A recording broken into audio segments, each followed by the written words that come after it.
Dan yang kedua Sutisna alias Sule. Dan yang ketiga Sasongko Wijanarko alias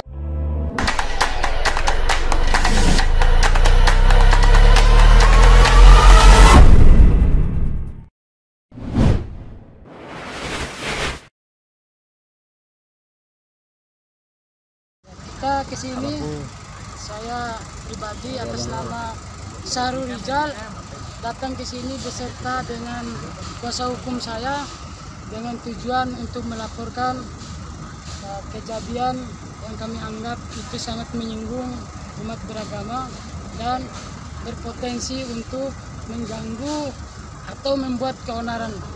Nah, yang di sini kami laporkan itu ada beberapa nama, yaitu yang pertama itu Budi Setiawan Garda Pandawa atau biasa kita kenal Budi Dalton. Itu yang pertama.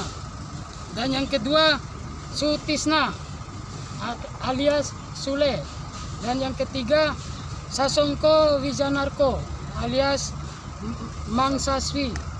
Nah, ketiga nama ini kami anggap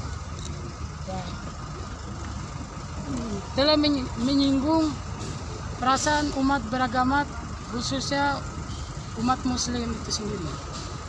Mungkin itu yang bisa saya sampaikan. Pasalnya apa, Pak? Pasalnya, Pak? Nah, kalau di dalam ini kan ada laporan secara resmi. Dibacain aja. Nah, untuk pasalnya itu menyebabkan informasi yang ditujukan untuk menimbulkan rasa kebencian atau sara, pasal 28 ayat 2, Jo pasal 45 ayat 2 Undang-Undang RI nomor 19 tahun 2016 tentang perubahan atas Undang-Undang RI nomor 11 tahun 2008 tentang IT dan atau pasal 156 KUHP Jo pasal 156A KUHP. Itu pasal yang dikenakan atas ketiga nama yang kami laporkan itu. Terkait apa, Bang? Terkait laporan ini apa ya, Bang? Isinya apa dari laporan Abang?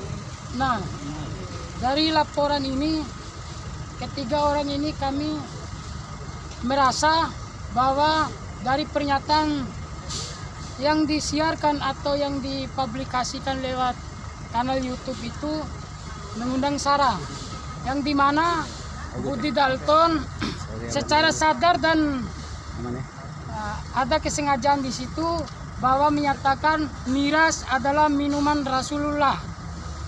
Nah, perlu kami perjelas bahwa pada sepanjang masa hidupnya Nabi Muhammad itu atau Rasulullah yang kami agung-agungkan itu memerangi yang namanya minuman keras ini.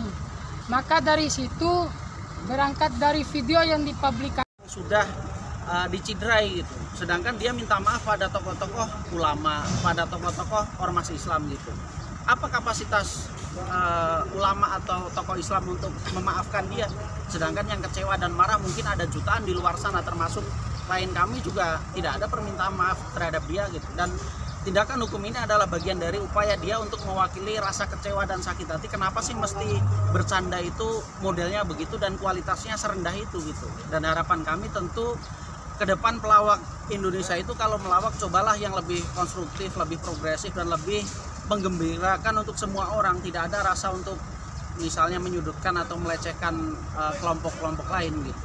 Bang, ini kan undang-undangnya ITE ya? ITE termasuk. Ya, ancamannya berapa? Di atas 5 tahun. Tapi sebelumnya ini kan bicara soal masalah agama. Ada konsultasi atau mungkin misalnya dulu terkait misalnya MUI gitu? Bagi kami tidak ada kaitannya dengan MUI, karena kan klien kami juga bagian dari umat Islam, dan ketika terkait dengan pasal-pasal hukum ya tentu lebih relevan kita konsultasi dengan penyidik ya. Dan kita dari jam 10 tadi sudah di sini, makanya setelah berdebat dan berdiskusi panjang akhirnya ya kita sama-sama menyepakati yang lebih relevan adalah pasal-pasal yang hari ini diterbitkan di dalam laporan polisi ini. Tapi pasal berlapis ya, Bang? Iya, betul. Bang, bisa ditunjukin LP-nya, Bang? Informasi yang menimbulkan rasa kebencian, penistaan agama, dan dijuntukan dengan undang-undang ITE karena itu tersebar melalui internet atau YouTube kan. Bang, bisa ditunjukin LP-nya, Bang? Mungkin sulainya atau seperti apa?